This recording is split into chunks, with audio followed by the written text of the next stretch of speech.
J'ai appelé Jim. Et tu te souviens de ce qu'il t'a dit ? Elle est partie. J'ai demandé « Qu'est-ce que tu veux dire par « elle est partie » ?» Il a répondu « Elle l'a finalement fait ». Une épouse et une mère aimante disparaissent soudainement. Je savais que quelque chose n'allait pas. Mais son mari aimant ne réagit pas comme on pourrait s'y attendre. L'accusé n'a pas pris part à ses recherches. Parfois, il restait assis dans son fauteuil inclinable à boire de la bière. J'aimerais qu'il la retrouve morte et que tout soit réglé. En ce moment, j'en suis là. Je la déteste pour ce qu'elle fait à cette famille et pour ce qu'elle a fait à tout le monde. Il commence à raconter des histoires qui ne tiennent pas vraiment la route. Et il a dit qu'elle allait recommencer, qu'elle allait le faire, mais que personne ne la retrouverait. Jim, John, c'est elle, son premier corps de 5 ans. Les années passent et sa patience s'amenuise. Si vous croyez que j'ai fait quelque chose, mon Dieu, arrêtez-moi et embarquez-moi, parce que je ne l'ai pas fait. Je sais que la première fois que tu m'as parlé, tu pensais que je l'avais tué. Je sais que c'est ce que tu pensais. Bientôt, un triangle amoureux secret émerge. L'un des amours de ta vie. Elle est aussi en garde à vue. Est-ce que ça vaut la peine, Jim ? Et avec cela, un mobile. Tu as menti aujourd'hui. Tu as menti à la barre devant le juge et le tribunal. D'accord. Cette réponse est-elle exacte, Jim ? Oui. Jusqu'à ce qu'il finisse par craquer. Tu ne veux pas que je le fasse. Vas-y, d'accord, j'admets. Je l'ai tué. Je l'ai tué. Voilà. Je l'ai tué. Voici Crimes of Passion, de Law and Crime. Je suis Sierra Gillespie.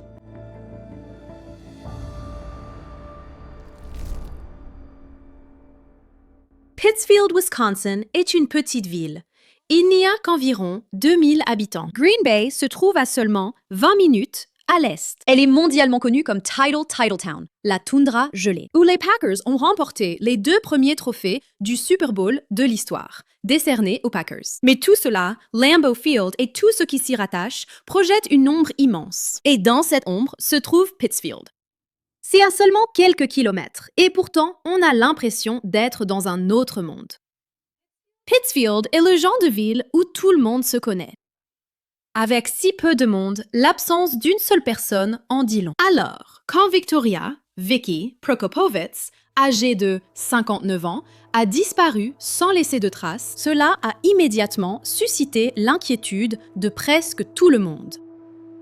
Jim est notre beau-père. Il m'a élevée depuis l'âge de 12 ans. Je l'appelais papa. Il m'a accompagnée à l'hôtel pour mon mariage. C'était le papy de mes garçons. Nous étions une famille typique, avec des hauts et des bas. Des bons moments et des moments difficiles. Nous nous aimions comme le font les familles. Je lui faisais confiance. Je ne comprends toujours pas le manque d'intérêt de Jim pour chercher des réponses sur ma mère et son absence de compassion envers nous. La famille, les amis, des inconnus, les équipes de recherche et de sauvetage, ainsi que les forces de l'ordre, ont tout fait pour essayer de retrouver notre mère. Vicky Lynn Edges a rencontré James Prokopovits au milieu des années 70.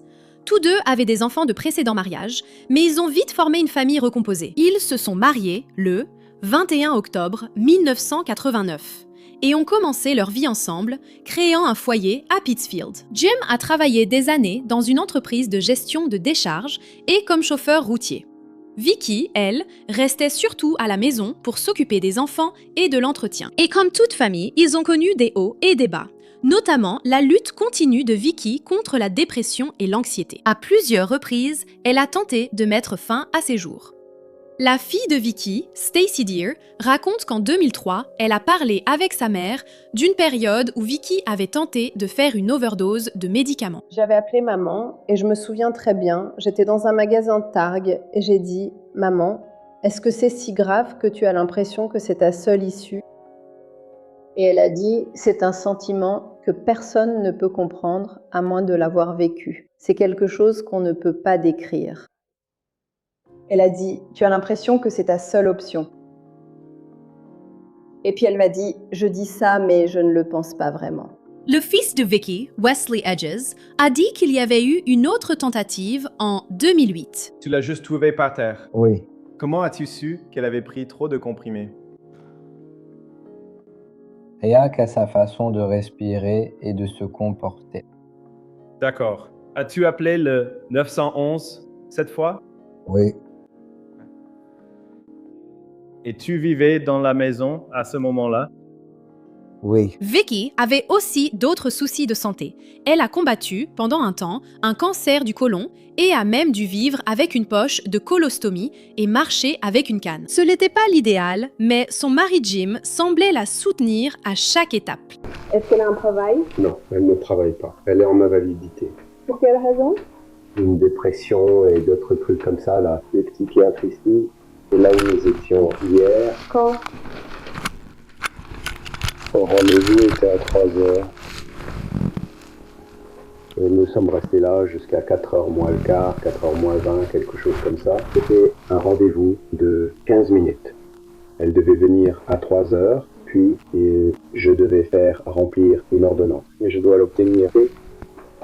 Attends, tu es entré avec elle? Oui. Et quel était ton contrôle? Elle a été opérée, je sais pas, c'était en juillet. Elle a eu une colostomie.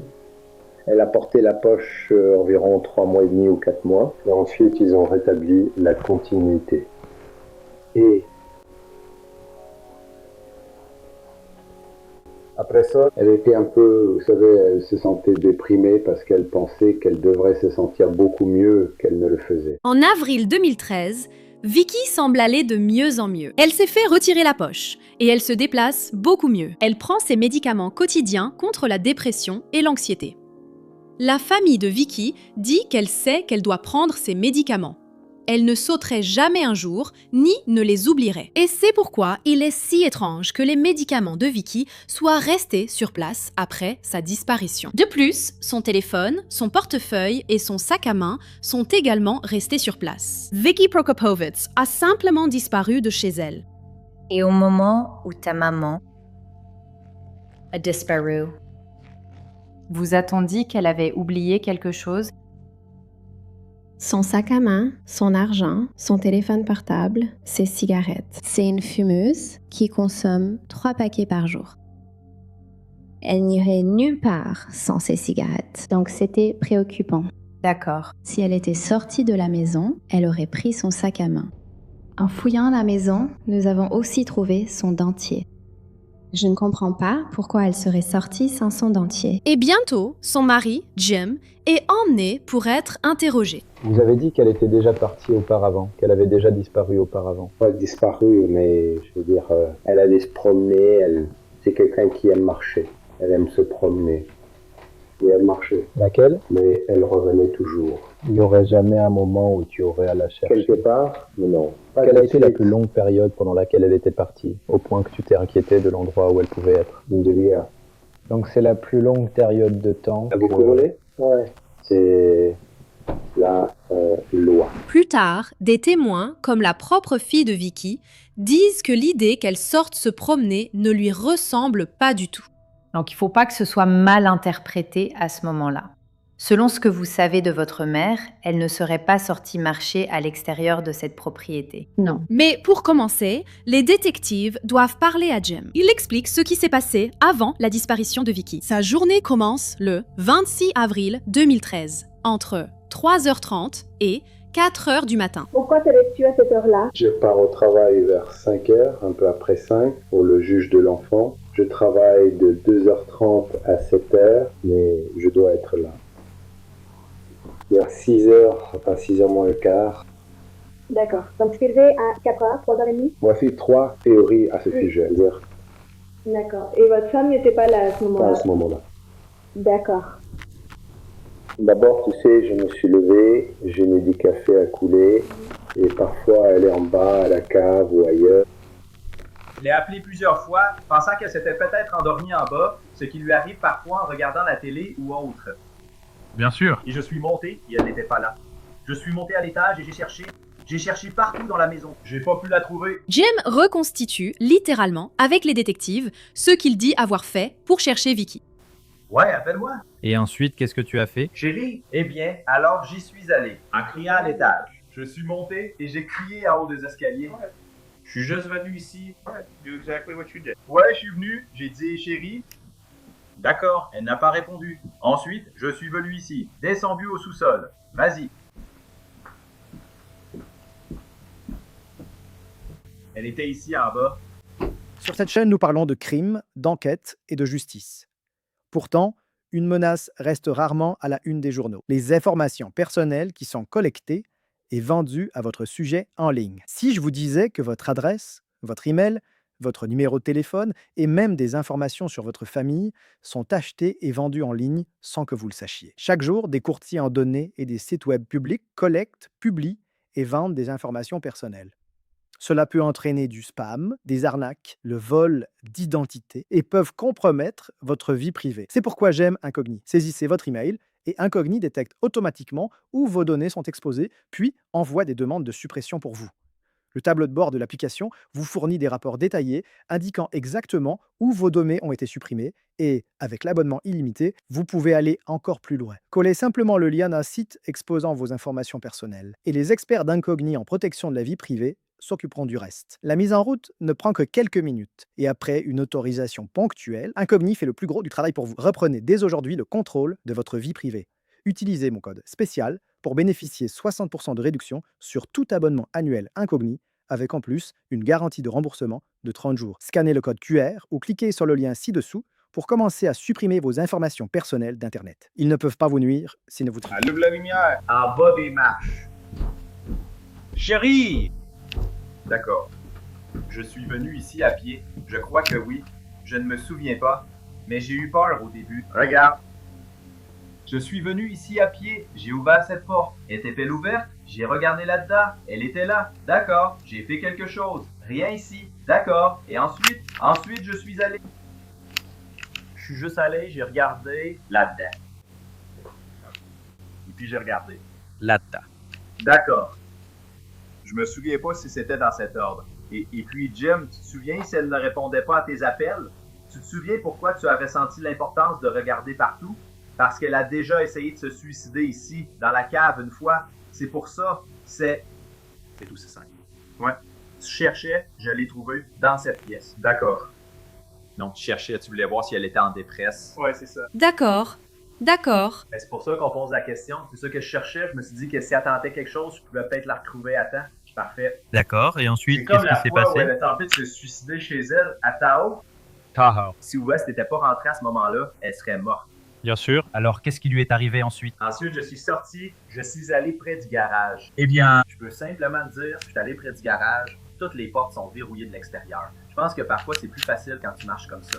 Tout ce dont tu te souviens très bien, ce dont tu te souviens pas, tu me dis que tu t'en souviens pas. Je la cherche toujours, mais elle n'est pas là. Alors, je suis venu ici.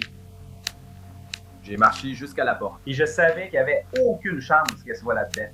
D'accord, impossible qu'elle soit verrouillée. Ensuite, je suis venu ici. Après avoir fouillé la maison de fond en comble, Jim monte dans son camion pour chercher Vicky. Tu conduis partout. À quoi penses-tu? Je cherche Que cherches-tu? qui marche sur la route. D'accord. Et la raison pour laquelle tu as un peu pointé dans cette direction générale? C'est parce que c'est le chemin qu'on prenait d'habitude si on allait à Tahoe. D'accord? Tu pensais qu'elle avançait dans une direction familière. Elle connaît d'autres chemins, mais c'est celui qu'on utilise habituellement. D'habitude, on descend par là. Je prends presque toujours ce chemin pour aller à Tahoe, sans vraiment savoir pourquoi. Les gens ont leurs habitudes. As-tu essayé d'appeler quelqu'un en conduisant? J'ai essayé de l'appeler sur son portable. Avant de prendre la route ou après avoir commencé à conduire? Après avoir commencé à conduire, oui. Je me souviens pas si j'ai essayé d'appeler avant. D'accord. Tu te souviens de ce qui s'est passé? As-tu une réponse? Tombé sur sa messagerie ou quelque chose comme ça? Non, pas de réponse. Donc t'as un message vocal? Non, je n'en ai pas laissé, parce qu'elle ne répond jamais. Ah, rien. Et je suis allé par ici. D'accord. Tu commences à être nerveux maintenant que tu ne l'as pas vue à la maison et que tu ne la vois pas non plus marcher. Ouais, eh bien, j'ai commencé à être nerveux quand je ne l'ai pas vue tout de suite. Je me rappelle plus si je suis d'abord allé par là ou si je suis monté. Mais dans tous les cas, tu es passé par ces routes. Je suis passé par ces routes. Tu as roulé jusqu'où pour venir ici? Eh bien, je suis passé par ces routes. Jim dit qu'il ne se souvient plus combien de temps il a conduit avant de faire demi-tour et rentrer chez lui. C'est là qu'il rencontre le fils de Vicky, Wesley. Alors, ils sont rentrés chez eux. J'ai dit... Tu sais où est Maya? Je ne peux pas. C'est ici que tu es arrivé en voiture? Juste ici dehors. D'accord. J'ai dit, monte dans le camion et fais des allers-retours sur les routes. Je vais y retourner. Il a répondu qu'il était presque à court d'essence. J'ai dit, d'accord. Je suis entré et j'ai dit que j'allais chercher. Vas-y, fais-le. Wes n'a pas vu Vicky non plus, mais Jim n'est toujours pas très inquiet. Alors, au lieu d'appeler la police, Jim part simplement au travail. Je ne voulais rien dire à personne. J'aurais dû. J'aurais été appeler les filles et d'autres, mais je ne l'ai pas fait, car elles ne leur parlaient pas vraiment. Et Wes, as-tu essayé de l'appeler? Non. Pour voir si elle était rentrée ou quelque chose comme ça. Je ne me souvenais pas de son numéro de portable et je ne l'avais pas enregistré dans mon téléphone. Wes t'a-t-il aidé à la chercher avant ou après le travail? Je me souviens pas s'il l'a fait, je pense qu'il l'a fait après le travail. Je suis pas sûr, Barman. Tu as dit que tu ne l'avais pas cherché après le travail quand tu es rentré à la maison. Quand je suis rentré à la maison, qu'elle était plus là. J'ai appelé la police tout de suite. Compris. Et donc, à quel moment avez-vous découvert son sac à main? Il était ici. Je suis pas il était simplement là. Je ne me rappelle pas l'heure exacte. Quelqu'un? Je crois l'avoir trouvé quand les policiers sont venus ou... Je ne me souviens plus, Roman. Quand Jim rentre du travail et que Vicky n'est toujours pas là, c'est là qu'il finit par appeler la police. Ils interviennent sur les lieux où tout semble être en parfait état.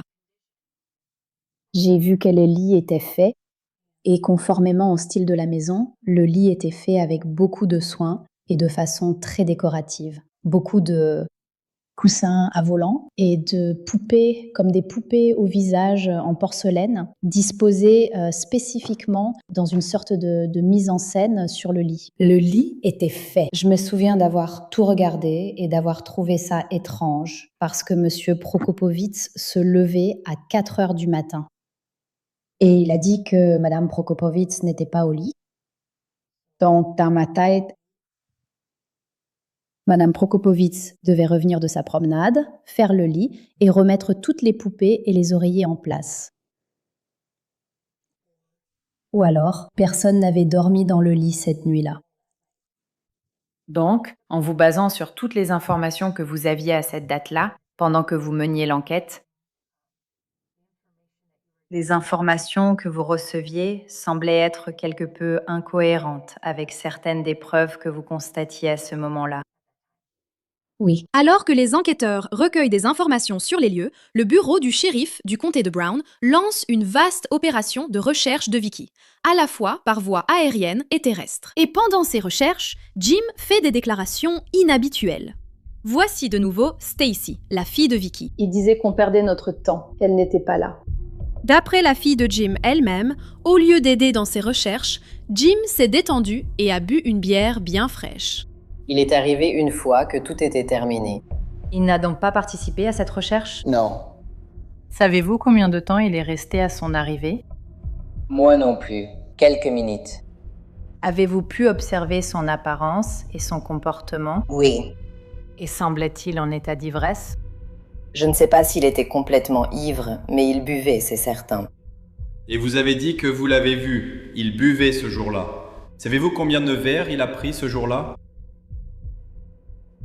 Il buvait de la bière. Je n'ai pas compté. Est-ce qu'il avait l'air complètement ivre, au point de tomber? Il n'était pas ivre-mort, mais il avait clairement trop bu. Comment le savez-vous? J'ai grandi avec lui. Je pouvais m'en rendre compte. Et à travers cette accusation, une vérité plus sombre émerge. Peut-être que Jim avait vraiment un problème d'alcool, et que la relation apparemment aimante entre lui et Vicky était en réalité bien plus sombre derrière des portes closes. Mais cette fois où j'y suis allée, elle a dit qu'il était un peu autoritaire, du genre à ne pas la laisser faire ce qu'elle voulait. D'accord. Eh bien, et tu sais qui s'occupait des factures dans leur couple? C'est lui qui le faisait. Et donc c'est lui qui gérait l'argent? Oui. As-tu déjà remarqué que cela influençait les décisions que ta mère prenait pour acheter des choses? Tu avais déjà entendu dire que Jim jouait au jeu d'argent? Il jouait beaucoup. Oui. Et avez-vous déjà eu l'occasion de constater que Jim aimait boire de la bière? Oui. Est-ce que c'était assez bien connu? Oui. Est-ce que c'était quelque chose de quotidien ou de mensuel? Presque tous les jours. Les enquêteurs l'ont aussi remarqué. Lorsque vous avez interrogé l'accusé lors de l'un de vos entretiens prévus, vous êtes arrivé et il buvait une bière? Oui, je ne me souviens pas avoir déjà vécu cela, où je rencontre quelqu'un lors d'un entretien prévu à l'avance et qu'il m'attend en train de boire de l'alcool. J'ai été surpris de le voir m'attendre à la table de pique-nique avec une bière à la main. Le 30 juillet 2013, la police a demandé à Jim de passer pour un test au polygraphe. Il accepte, mais une fois sur place, il dit qu'il n'a pas le temps parce qu'il doit travailler. Je ne pourrais pas faire ça en 30 minutes, Jim. Donc, ce que j'essaye de dire, c'est que quand je t'ai appelé hier, tu as dit que ton emploi du temps de travail était difficile à tenir. Pourrais-tu t'arranger après le travail? Et tu m'as assuré que tu le ferais, oui, mais je ne savais pas que ton bureau serait comme ça. Ta femme a disparu. Ça ne durera pas 30 minutes. Je comprends. Mais j'ignorais ce que tu voulais. Si tu dois t'en charger, tu devras aussi gérer la campagne d'éclairage. Donc je te le dis. Je te donne le stationnement des pièces. Si tu... Donc c'est ce que je te dis. Tu as d'autres obligations. Je comprends que tu doives t'en occuper. Mais il faut aussi considérer l'importance de... Plus vite je fais ça, plus vite je passe à autre chose. Et Jim ne prend pas ça à la légère. Il commence à résister aux enquêteurs. Il se met même en colère. Écoutez, je commence à penser que j'ai bientôt vouloir un avocat. Ça commence à me dépasser. Ils restent bloqués sur leurs idées. Vous ne me croyez pas. Personne ne semble croire ce que tous répètent. Nous disons tous la même chose, tout comme les enfants et les amis, qui affirment qu'elle était différente. Cette femme, il n'y a rien à faire. Et je sais. Je sais qu'il pense que je lui ai fait quelque chose. Je le sais. Je sais. Il le pense. J'ai ce sentiment. Je suis désolé. Qu'il pense que j'ai fait quelque chose à elle. Eh bien, je veux dire, comme tu l'as dit, Jim, c'est la première fois que je te rencontre, n'est-ce pas? Oui.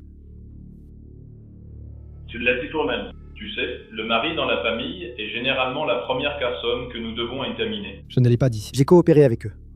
Je leur ai tout donné. Tout ce qu'ils voulaient. Je n'ai pas demandé pourquoi. Pourquoi vous avez besoin de ça? Et pourquoi vous avez besoin de ça? Tu ne peux pas entrer dans la maison. Cherche-la. Non, tu as raison. Tout ce que j'ai entendu, absolument. Ils ont tous dit que tu as coopéré, absolument. Je veux dire, je ne pouvais pas. Alors pourquoi tu... Pourquoi tu voudrais t'arrêter maintenant? Tu ne veux pas aller jusqu'au bout? Si, mais on dirait que personne ne croit l'histoire que 3 personnes racontent.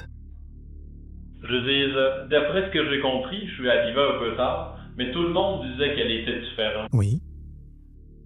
Mais ça veut pas dire... Non, je sais. Ce ne sera pas la dernière fois que Jim aura un accès de colère face à la police. 3 ans plus tard, il perd à nouveau le contrôle. Encore une fois, c'est capté par la caméra. Alors, je veux que tu me dises où tu étais assis quand tu as eu cet incident. Tu te souviens? Non. Oh, d'accord, il y a 3 ans et demi. Tu me demandes où j'étais assis à cette foutue table de cuisine? Mon Dieu, mec. Et tu me demandes quel genre de... Est-ce que tu fais attention à ce que ta femme porte à chaque fois qu'elle s'habille? Si tu le fais, t'es un homme bien. Mais tu sais... La réponse simple à ça, Jim, c'est que je ne le fais pas. Cependant? Oui, je sais que tu le fais pas. Mais imaginons, Dieu nous en préserve, qu'il arrive quelque chose à ta femme. Pourrais-tu dire à tout ce qu'elle portait, si vous pensez que j'ai fait quelque chose, que Dieu m'arrête parce que je l'ai pas fait? Je n'ai jamais demandé ça. Yeah. Il a dit que je l'ai fait. Eh bien... Je parle lors de cet entretien. Écris-moi. Je sais que tu as fait quelque chose à cette femme. Je parle de...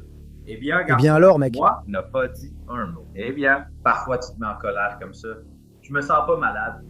Alors je lui ai demandé... Tu ne te mets pas en colère très souvent, mais là, ça commence à devenir ridicule. J'ai juste demandé... We're trying to help you. Je sais que tu veux m'aider à guérir. Il y a 3 ans et demi. Pourquoi tu me dis rien?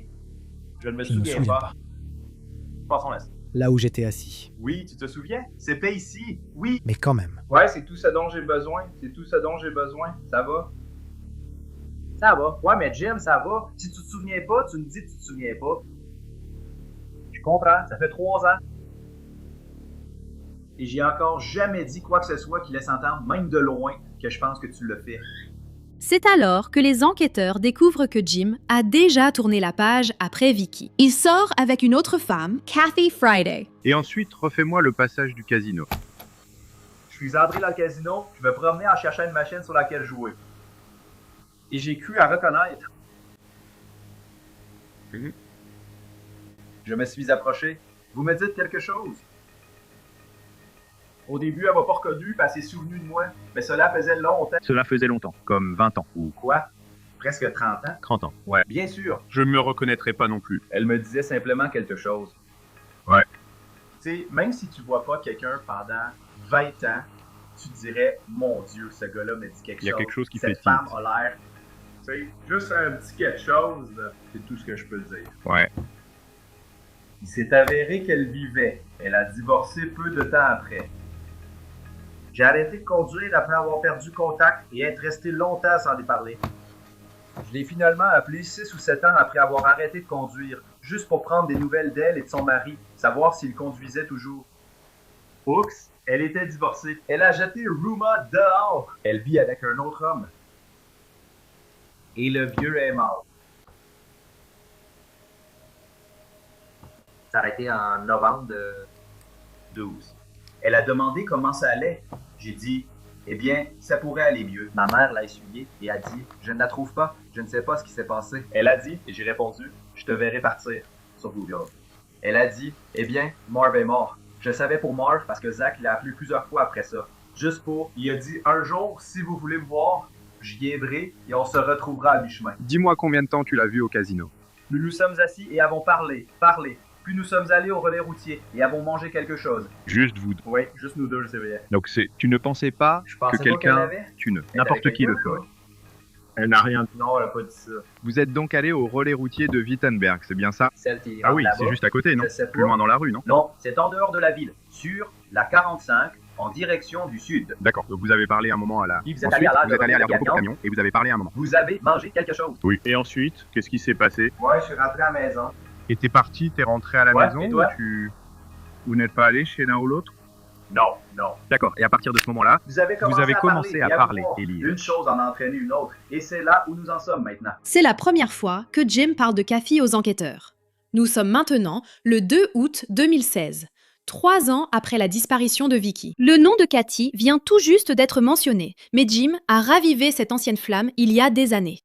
Il est avec Kathy depuis 3 ans maintenant, juste après la disparition de Vicky. Il avait dit qu'une vieille amie l'avait appelé au travail et qu'ils étaient sortis dîner et boire un verre. Et qu'ils avaient passé un bon moment. Et puis, il a dit, « Je ne dis pas que quelque chose va se passer. Et si cela arrivait, comment vous sentiriez-vous » Et a-t-il donné le nom de cette ancienne amie à ce moment-là? Oui, A-t-il prononcé votre nom? c'était Cathy. Il avait dit qu'il sortait avec elle avant de rencontrer notre mère. Et elle envisageait le divorce et il a dit qu'il ne voulait pas s'immiscer là-dedans. Et il en est resté là, puis il a fini par rencontrer ma mère. Il a vraiment voulu une relation avec elle. Lorsque Jim a commencé à fréquenter Kathy Friday, as-tu remarqué un changement dans son attitude envers toi, tes frères et sœurs et ta famille? Oui, Est-ce qu'il s'est beaucoup investi dans sa relation avec Kathy Friday? oui. Et qu'est-ce qui semblait le préoccuper le plus après que votre mère a été portée disparue? Passons à autre chose. Et de qui semblait-il se préoccuper? Kathy.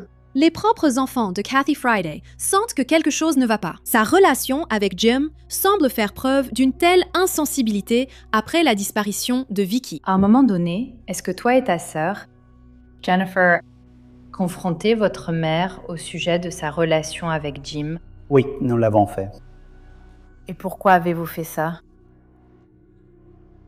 Parce qu'on a mené notre propre enquête et tout, et on a découvert qu'elle mentait sur certaines choses. Alors on l'a confrontée à ce sujet, et bien sûr je l'ai confrontée parce que je m'inquiétais pour sa vie. Et tu sais, ça ne s'est pas très bien passé entre ma mère, ma sœur et moi. Je veux dire, ma sœur et ma mère se sont vraiment disputées. Elles ont arrêté de se parler après ça. J'ai continué à parler à ma mère, même si, tu sais, je désapprouvais sa relation. Elle restait ma mère et je l'aime toujours. Et la dégradation des relations entre toi, ta mère et ta sœur avant que Jim n'entre en scène, vous vous entendiez tous mieux. Oui, très bien. Et est-ce que ça a changé après la relation que ta mère a eue avec Jim? Énormément. Je lui ai demandé si elle était inquiète que sa femme ait disparu, et elle a dit que sa femme avait déjà tenté de se suicider plusieurs fois par le passé, et que c'est ce qu'on pense qu'il s'est passé. Et j'ai dit, alors tu sais, où est-elle alors? Et elle a dit, eh bien, il y a des carrières dans la région, il y a beaucoup de végétation, et avec un peu de chance, un chasseur la trouvera. Et la façon dont elle l'a dit m'a vraiment surprise. Par sa froideur. Encore aujourd'hui, je peux encore la revoir. C'était vraiment sans émotion, non, juste comme « oui, c'est ce qui s'est passé ». Et en ce qui concerne toute information qu'elle aurait pu vous donner à propos de Vicky, est-ce que ces informations, elle les aurait reçues de Jim? Je le présume, oui. Le temps passe vite et la recherche de Vicky continue. Sa famille met la pression sur les enquêteurs, suppliant d'obtenir des réponses. Et à chaque fois, la piste mène directement à Jim Prokopovitz, qui n'est toujours pas coopératif. J'ai fini de répondre aux questions. Si vous voulez savoir quelque chose sur Vicky, j'essaierai de vous aider. À la télévision, on disait qu'elle n'était pas déprimée ni rien de ce genre. Elle voyait un psychiatre quand c'est arrivé. Elle prenait des médicaments quand c'est arrivé. Rien de tout cela ne passe à la télévision, non. Rien de tout cela n'est mentionné. Jamais il n'a été dit qu'elle avait tenté plusieurs fois de se suicider et voulait en finir. Je sais que tu ne contrôles pas les informations, Miles. Tout cela est en train de sortir, mais personne ne parle de ce que c'était pour Louis pendant 6 ans. Tu pourrais lui parler? Non, je ne veux pas parler aux journalistes. Je ne veux plus parler à personne. Je souhaiterais presque être mort en ce moment. Je suis tellement fatigué de tout ça que vraiment... J'ai 71 ans. J'espère ne pas faire une crise cardiaque et mourir. Tu as envie de te brûler, Jim? Non, j'ai pas envie de me faire du mal. J'aimerais aller me coucher un soir et ne jamais me réveiller. C'est ce que je souhaite en ce moment. Je suis fatigué de m'inquiéter. J'aimerais que vous la retrouviez. La façon dont Jim parle de Vicky pendant cet entretien dégoûte les enquêteurs. C'est terrible. J'espère qu'elle sera à 1000 miles d'ici quand elle reviendra. Là, je pourrais vraiment pas être responsable. Tu peux vérifier, ils le feront toutes les 4 heures ou autre. Tu verras toujours combien de jours j'ai travaillé, généralement 6 par semaine. Parfois 7. Donc, si elle se trouve à 1000 milles, tu voudrais la voir. Morte ou vivante, je m'en fiche. Et ensuite? Si elle revient vivante, tant mieux. Alors tout le monde aura l'air idiot. Mi Prokopovitch était grossier, vulgaire, indifférent, peu concerné, détaché, indifférent, peu curieux, ne voulait aucune information, ne voulait pas coopérer. On avait assez de répondre aux questions. Selon mon expérience, ce n'est pas habituel avec les familles de victimes. Mais ça finit par le rattraper quand il est surpris en train de mentir sous serment. Cela arrive en mai 2019, lors d'une audience John Doe. Dans ce type d'audience, les procureurs demandent à un juge d'examiner une affaire pour déterminer si un crime a été commis. Jim et Kathy Friday sont tous les deux appelés à témoigner et tous deux mentent à la barre. Si j'étais toi et que tu voulais contrôler une partie de ton destin, tu ferais mieux de le faire maintenant. Regarde ce que tu m'as demandé. Je ne sais pas. Il ne s'agit pas de ce que je vais te demander, Jim. Il s'agit de la vérité. Et tout ce qui a été dit aujourd'hui n'était pas la vérité. Non, pas tout. Et ça va te mettre dans le pétrin. Tu es arrêté, je sais. Bonjour détenu. D'accord. Nous voulons parler de quelques points pour la suite. D'accord. Je veux te parler de Cathy et de certaines de ces choses. Mais avant de faire ça, je dois te lire tes droits parce que tu es en garde à vue. D'accord. Si à un moment donné, tu ne comprends pas une question, que tu ne veux pas répondre, ou que tu veux un avocat, si tu veux arrêter, si tu veux nous demander de sortir, me demander de sortir, demander à Roman de sortir, quoi que ce soit, d'accord? Mais je dois te lire tes droits. Très bien. Tu es d'accord avec ça? Oui. Je vais te parler. Je n'ai rien à perdre. Cathy a été arrêtée. Écoute simplement, d'accord? Écoute-moi. Thomas, je viens juste d'arriver avec Roland, on vient de finir avec elle et on lui a parlé pendant longtemps. Elle a dit beaucoup de choses à la barre. D'accord. Nous savons qu'il y a certaines choses qui n'étaient pas vraies. Nous savons. D'accord. Elle a rétabli la vérité sur certaines choses. C'est du sérieux, pas des conneries. Elle est désolée. Elle regrette. Elle pleure. Elle a pris une part de responsabilité. Il est vite apparu que Jim et Kathy n'avaient pas été totalement honnêtes sur la façon dont ils s'étaient retrouvés en 2013. La rencontre au casino n'a pas eu lieu. Non, ce n'était pas le cas. C'était à l'aire de repos pour camions. Alors parlez-moi de ça. C'était à la pharmacie. Donc, quand vous... Donc Vicky disparaît. Oui. Combien de temps après la disparition de Vicky avez-vous attendu avant de la contacter? Je ne sais pas ce qui se passe. 6 semaines, 5 semaines, à l'arrière. Au lieu de la croiser par hasard au casino, Jim dit qu'il a appelé Cathy en mai 2013 pour lui souhaiter un joyeux anniversaire. Ils ont discuté et convenu de se voir autour d'un café. Elle s'est arrêtée juste à ma hauteur, m'a regardé et sourit. Je le savais. Je savais où elle était et que c'était elle. Et nous sommes sortis, je lui ai fait un câlin. Et on a parlé. Combien de temps? Pendant un moment. Et j'ai dit, tu veux rester à l'hôtel ce soir? Je ne sais pas. Je ne sais pas ce qu'elle voulait. J'ai dit, bon, tu veux... Parce que son fils allait s'occuper de ça. Maintenant, c'est bon, non? J'ai dit, ouais, j'ai finalement réussi à la convaincre. D'accord, nous sommes allés au motel. Nous avons parlé pendant un bon moment. La première fois que tu as eu des relations sexuelles avec Cathy, c'était cette première fois où tu l'as rencontrée au relais routier, puis que vous êtes allés à l'hôtel. Oui. Et c'était 5, 6, 7, 8, 9, 10. Peut-être plus longtemps.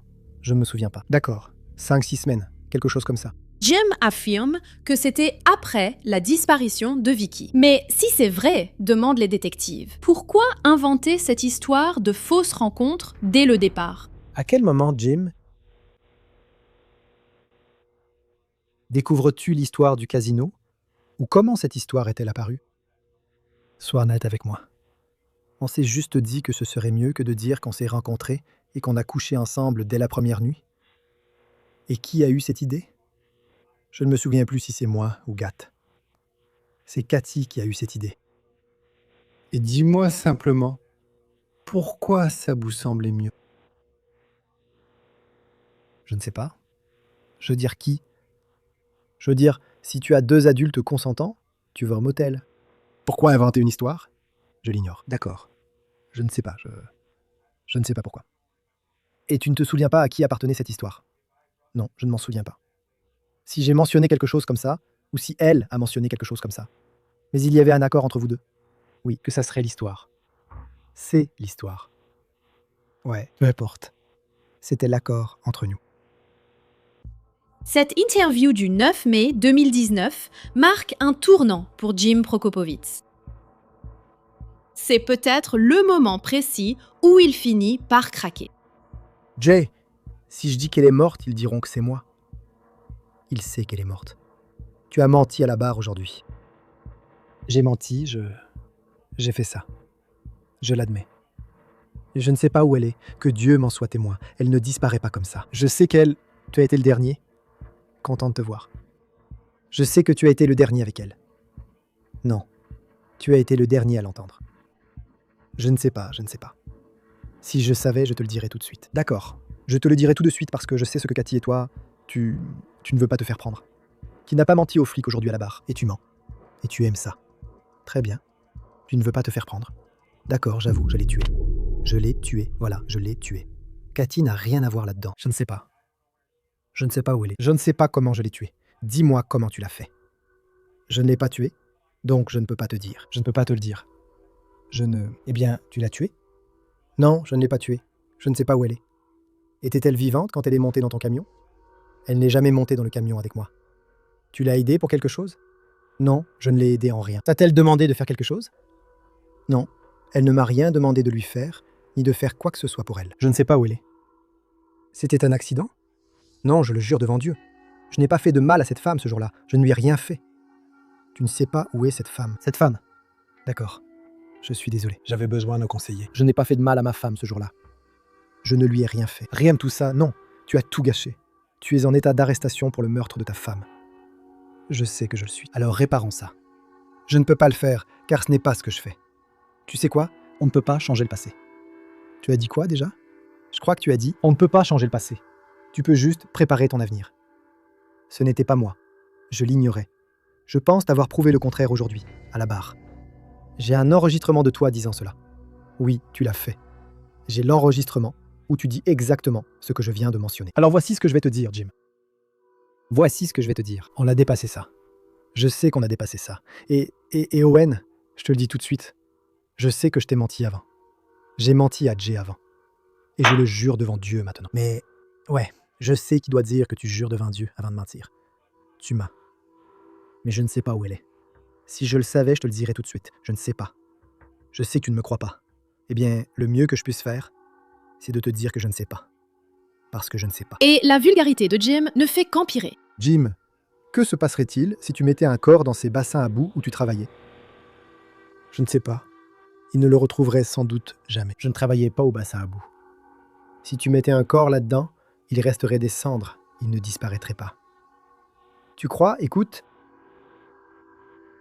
tu crois que la police peut prouver que tu as tué ta femme si on n'a pas de corps? J'ai entendu que certains sont condamnés sans retrouver de corps, donc je pense que oui. D'accord. J'en ai entendu parler à la télé, on en parle souvent. Je suppose que oui. Je me demande... Eh bien la réponse est oui, tu as raison. Nous pouvons prouver que tu l'as tué. Oui, vous pouvez probablement le prouver. Donc la seule chose que je veux, c'est son corps. C'est tout. Eh bien, si je pouvais trouver son corps, je te le donnerais. Je ne sais pas où il est. C'est haut en couleur. Tu veux cacher tes méthodes, mais tu sais, haut en couleur. D'accord, commence. Attends. On a commencé avec cette femme. Maintenant, tu vas cacher son corps. C'est la direction que tu veux prendre. C'est ta femme. Que tu aimes. C'est ta femme que tu aimes depuis 24 ans. Ce n'est pas ce que je voulais dire. Une personne handicapée à cause de problèmes de santé mentale. D'accord. C'est maintenant que Jim Prokopowicz est enfin inculpé d'homicide volontaire au premier degré dans la mort de Vicky Prokopowicz, 6 ans après sa disparition. La nouvelle petite amie de Jim, Kathy Friday, devrait être un témoin clé au procès. Mais à la veille du prononcé de sa peine pour parjure, Kathy se suicide. Même sans le témoignage de Kathy, les procureurs estiment avoir un dossier solide. Les semaines qui ont suivi, les nombreuses fouilles qui ont été effectuées à la résidence. Les équipes de recherche rapportent avoir surpris des commentaires comme ceux-ci. Vous ne la trouverez jamais. Elle n'est pas là. Vous perdez votre temps à chercher dans cette zone. La propre fille de l'accusé, dont vous entendrez le témoignage, Lisa Masti, a déclaré aux agents que l'accusé était en colère car d'autres recherches étaient en cours pour retrouver sa femme disparue. Encore une fois, à ce stade, il s'agit d'une enquête pour disparition. L'accusé a commenté qu'il n'y aurait ni sang ni dents. Même s'il la retrouvait, il ne pourrait l'identifier.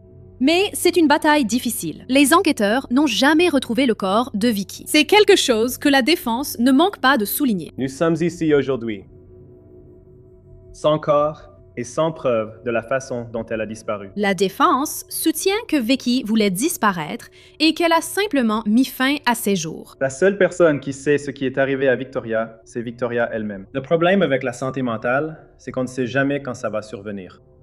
Tu peux passer une bonne journée et d'un coup, ça peut devenir une mauvaise journée. C'est une affaire de disparition.